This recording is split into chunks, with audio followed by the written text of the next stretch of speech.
How different is the process of putting together the board with this coaching staff in terms of evaluating players? You guys evaluating, I assume, differently for what they want versus what the previous coaching staff? How's that process been? No, it's collaborative effort. I mean, we're in this thing together, and we trying to get everybody's thoughts on all these players, and we working together on this.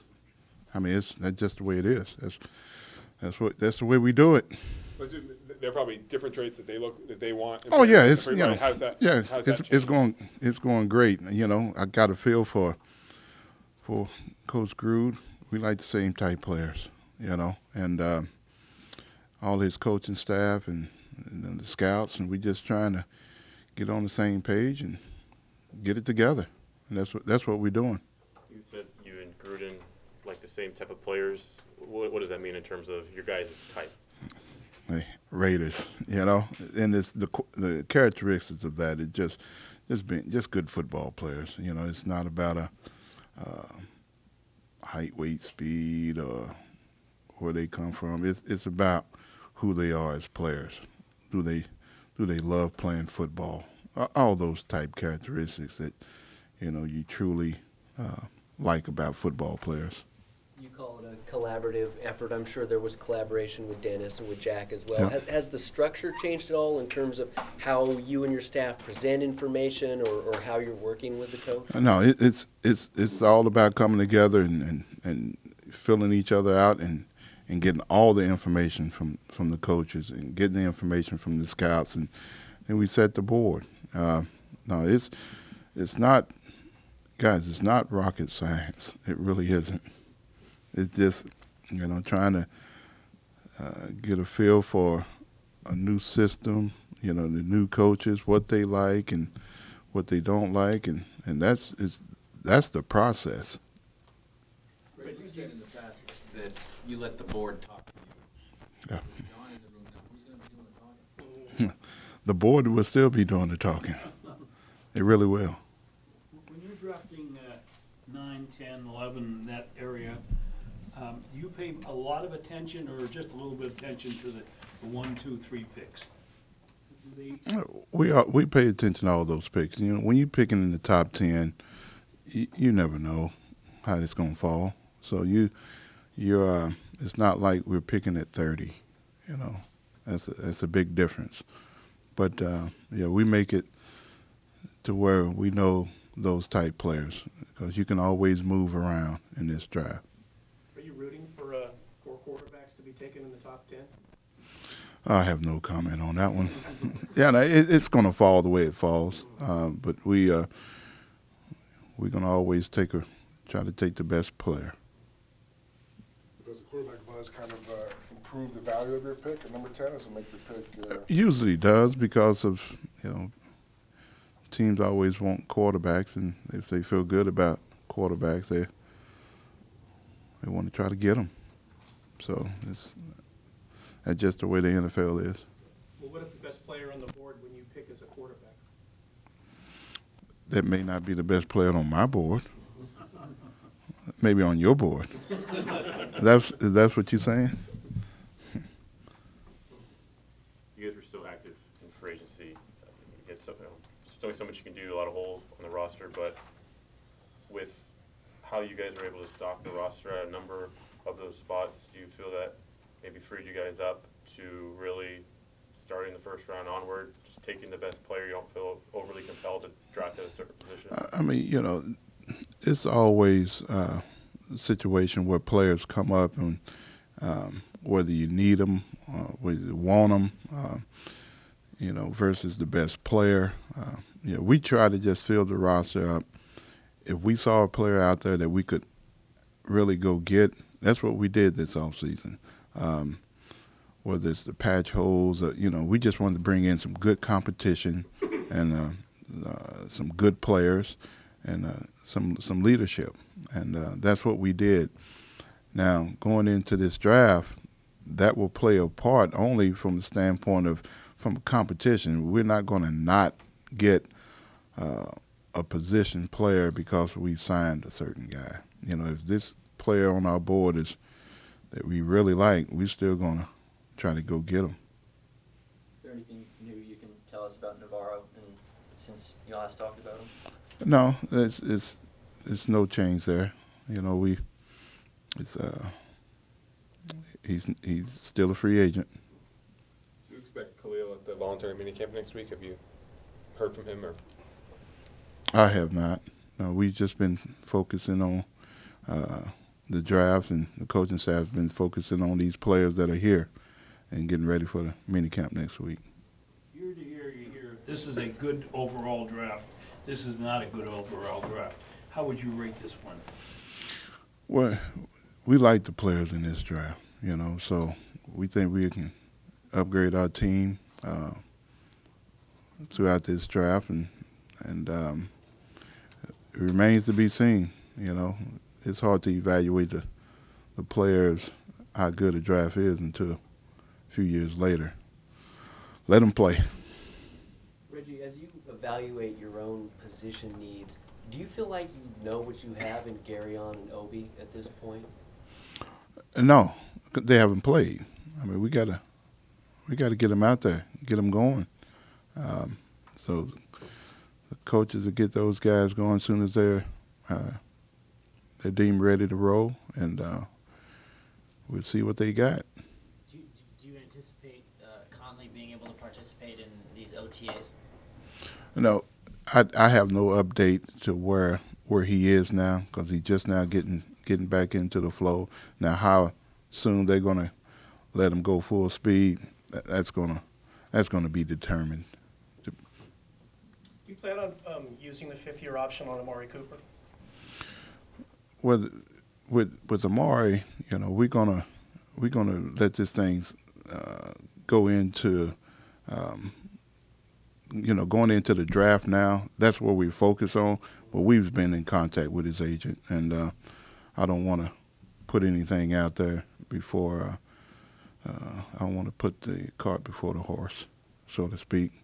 But we like Amari. You've used 3 high picks on defensive backs the last couple of years.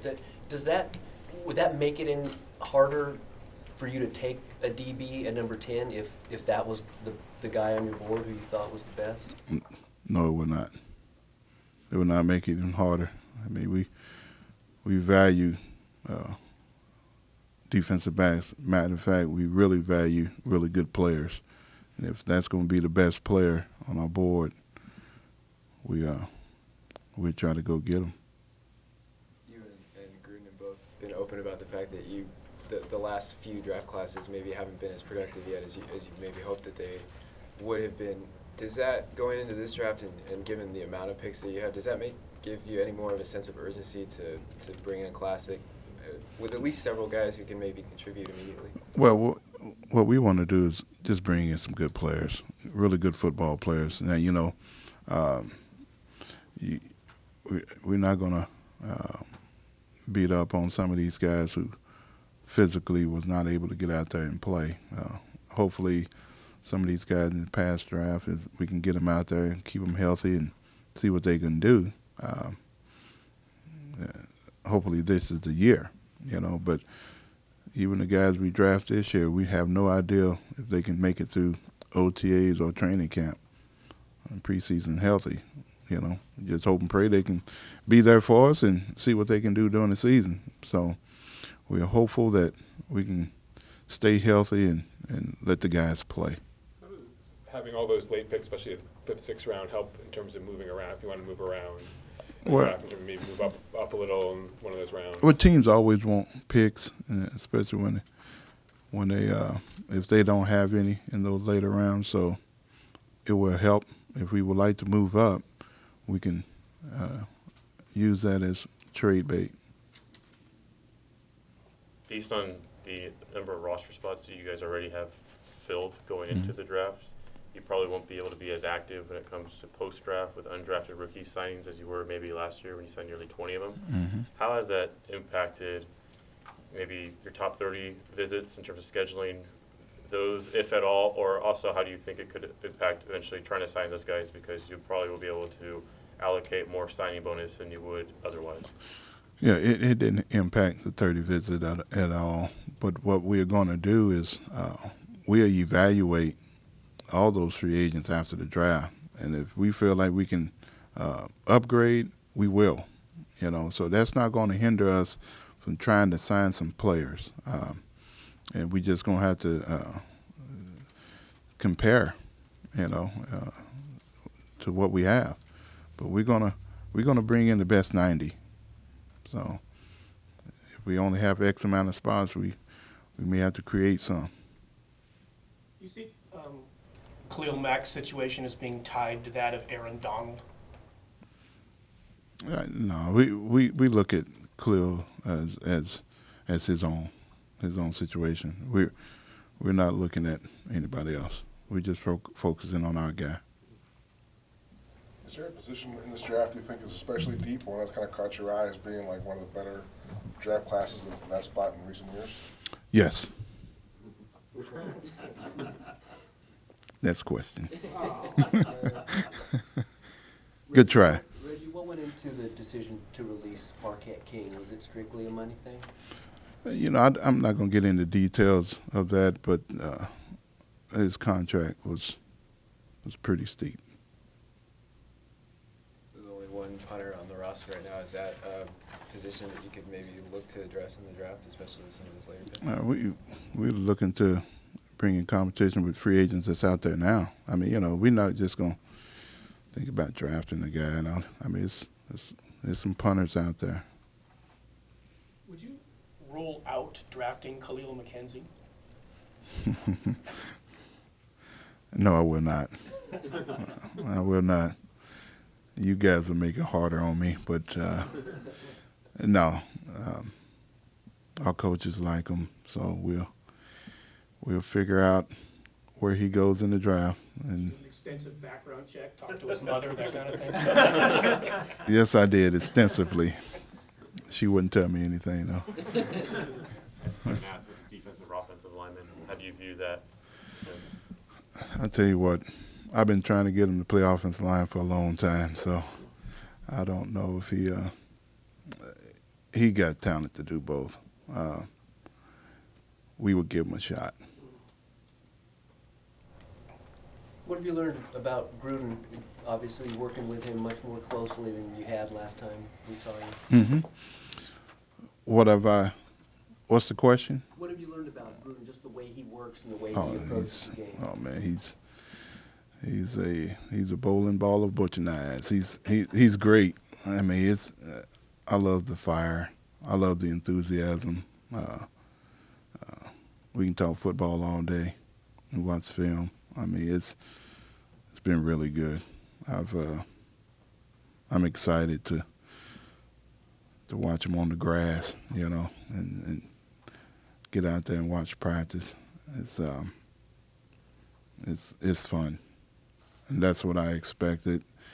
He's gonna make it fun, and not for just his players and coaches, but it's fun being around him, and I like that.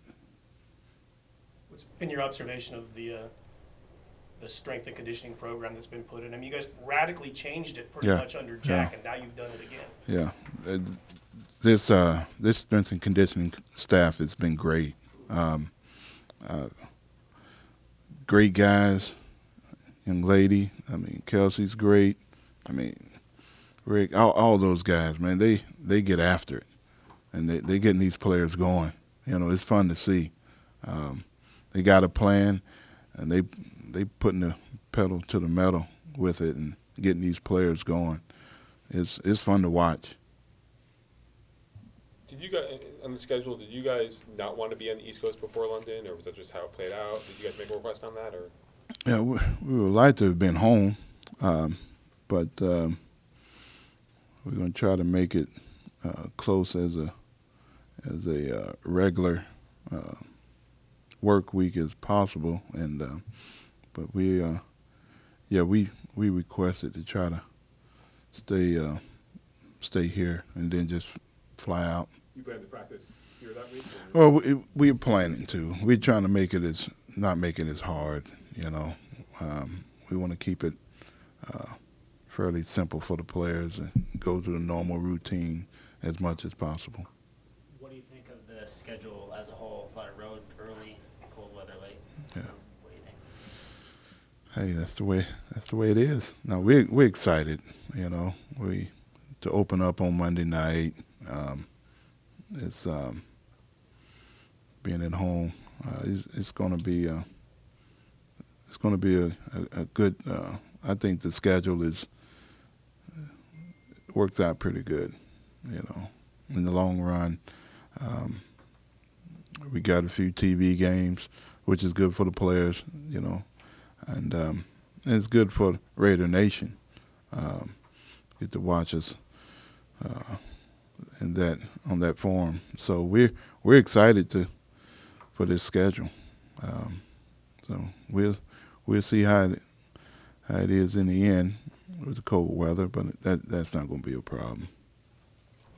Reggie, I'm sure it hurts you to see what's going on with Alden Smith. And as you reflect back on it, is there anything more the team could have done for him? And generally, what's the role of a team with a young man who's struggling? Well, it's hard, you know, because Alden really, he really tried, and we tried, you know. But once you get into the program and you got to send him away, it's only so much we can do as far as getting our hands on him, but we hope and pray for the best for Alden.